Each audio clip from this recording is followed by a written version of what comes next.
One of the most important ingredients when cooking is food safety. When shopping, make the frozen and dairy departments your last stops and pack cold foods together so they remain at the right temperature until you get home.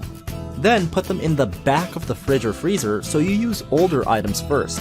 This is known as first in, first out. Be sure to keep your refrigerator set at 40 degrees and your freezer at 0 degrees. Don't overfill your freezer. It should be about 3/4 full, leaving room for the cold air to circulate. Although you may be tempted, never defrost food at room temperature. Instead, place it in the fridge to thaw slowly. Place it cold water, or, if you're in a hurry, thaw it in your microwave. Wash your hands before handling any food, and when cooking any of the packaged products from the refrigerated or freezer cases, always follow the cooking instructions.